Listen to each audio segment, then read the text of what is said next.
बिस्मिल्लाहिर्रहमानिर्रहीम। अस्सलाम वालेकुम दोस्तों। आज जुम्मतुल मुबारक है और जुम्मे के दिन सूरतुल कहफ की तिलावत करना मसनून है।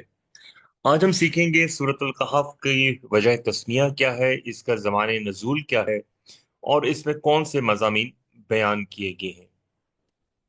सूरतुल कहफ मक्की सूरत है जो कि 590 में नाजिल हुई थी। मुसहफ की तरतीब में इसका नंबर 18 है।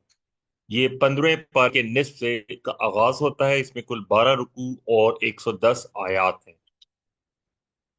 सूरतुल कहफ का नाम जो है ये इस सूरत के पहले रुकू की आयत नंबर 9 में है, जिसमें आया है इस अवल फित्यो इलल कहफी, इससे लिया गया है। इस नाम का मतलब ये है, ये वो सूरत है जिसमें लफ्ज कहफ आया है। एक दिलचस्प नुक्ता ये नोट कर लें कि कुरान मजीद में गार के लिए दो लफ्ज आते हैं। एक लफ्ज कहफ आता है और एक लफ्ज गार आता है। जो कहफ है इसका मतलब होता है पहाड़ के अंदर वसी गार। ये लफ्ज कुरान मजीद में 6 बार इस्तेमाल हुआ है और 6 की 6 मरतबा ये लफ्ज सिर्फ और सिर्फ सूरतुल कहफ के अंदर ही आया है। पहली बार आयत नंबर 9 में, फिर आयत नंबर 10 में, फिर आयत नंबर 11 में, फिर आयत नंबर 16 में, आयत नंबर 17 में और फिर सबसे आखिर में आयत नंबर 25 में इसका जिक्र हुआ है। दिलचस्प नुकता यह भी है कि इस 6 में से 4 मरतबा ये लफ्ज अल कहफ यानी अलिफ लाम के साथ आया है, जबकि 2 दफा ये मुरकब इजाफी के तौर पे कहफिहिम मुरकब इजाफी के तौर पर आया है। जबकि दूसरा लफ्ज जो गार इस्तेमाल हुआ है कुरान मजीद में, गार कहते हैं तंग गार को। ये एक लफ्ज सिर्फ और सिर्फ कुरान मजीद में एक ही बार इस्तेमाल हुआ है, जो कि सूरह तौबा में आया है। और ये हिजरत मदीना के वक्त जब हजूर अकरम सल्लल्लाहु अलैहि वसल्लम और हज़रत अबू बकर सिद्दीक गार सोर में क़याम पजीर थे, तो उस वक्त जो हजूर अकरम सल्लल्लाहु अलैहि वसल्लम ने हजरत अबू बकर सिद्दीक को फरमाया था, उस कॉन्टेक्स्ट में ये लफ्ज इस्तेमाल हुआ है सूरह तौबा के अंदर। इसका ज़माने नज़ूल जो है, अगर हम सूरतुल कहफ के मज़ामीन पे गौर करते हैं तो ये हमें अंदाज़ा होता है कि मक्का के तीसरे दौर के आगाज में ये सूरत नाजिल हुई।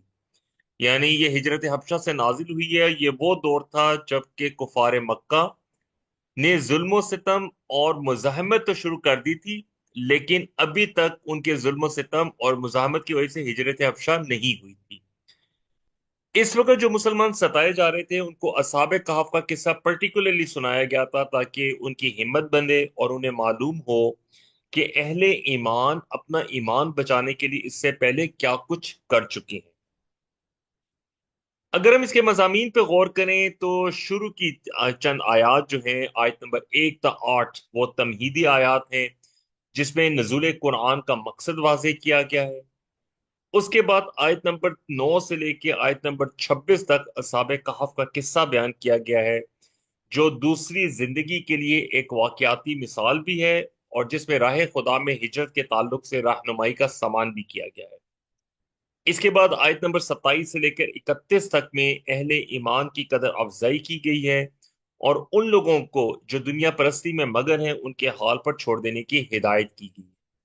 आयत नंबर 32 से 44 तक में दो अशखास का किस्सा बयान किया गया है, जिनमें से एक दुनिया की कामयाबी ही को असल कामयाबी समझता था और दूसरा शख्स यकीन रखता था कि आखिरत की कामयाबी ही असल कामयाबी है। फिर दुनिया की कामयाबी को असल कामयाबी समझने वाले को किस तरह कफे अफसोस मनना पड़ा, उसका जिक्र किया गया है। इसको अमूमी तौर पर दो बागवानों का किस्सा भी कहा जाता है। इसके बाद आयत 45 से 49 में दुनिया की चंद रोजा जिंदगी की बहार को एक मिसाल के जरिए वाज़ेह करते हुए क्यामत के दिन की पेशी का नक्शा खींचा गया है और नेक अमाल को नतीजा खेज और बायसे अजर करार दिया गया है। इसके बाद आयत 50 से 59 में हजरत आदम और इब्लीस का किस्सा मुख्तसरन बयान करते हुए मुशरिकीन की जहनीत और कुरान के ताल्लुक से उनके रवैये पर गिरफ्त की गई है। इसको किस्सा आदम और इब्लीस भी कहते हैं। यहाँ पे एक और दिलचस्प नुकता नोट कर लीजिए कि किस्सा आदम और इब्लीस कुरान मजीद में 7 मरतबा आया है और उन 7 में से एक मरतबा ये सूरह कहफ में भी आया है। इसके बाद आयत नंबर 60 से लेकर 82 तक में हजरत मूसा अलैहिस्सलाम के सफर के वाकयात पेश किए गए हैं, जिनमें हिकमत इलाही के बाज इसरार बेनकाब किए गए हैं, जिनसे हमें यह रहनुमाई मिलती है कि दुनिया में जो बेशुमार वाकयात पेश आते हैं उनके सिर्फ ज़ाहिरी पहलू को देख कर कोई फैसला कुन राय कायम करना सही नहीं। इन वाकयात के पीछे अल्लाह की हिकमतें और मसलहतें कार फरमा होती हैं, जिनका इल्म इंसान को नहीं होता, और वो अपने नाकिस इल्म और जल्दबाजी की बिना पर इनकी गलत तवज्जो कर बैठता है। वाकयात का ये पहलू कि इसमें कैसे कैसे इसरार पोशीदा होते हैं आखिरत के ताल्लुक से बड़ा अहम है। इस किस्से को किस्सा मूसा व खिजर भी कहा जाता है। इसके बाद आयत 83 से 101 तक एक अहम सवाल के जवाब में हजरत जुल्करनैन का किस्सा बयान हुआ है। इस किस्से में हजरत जुल्करनैन के किरदार का ये पहलू खास तौर पे बयान किया गया है कि किस तरह जब अल्लाह तबारक व तआला ने उनको हर किस्म के मालो असबाब से नवाजा, इक़्तिदार से नवाजा, तो उन्होंने अपने इक़्तिदार को खुदा से डरते हुए और आखिरत की जवाबदेही के एहसास के तहत इस्तेमाल किया।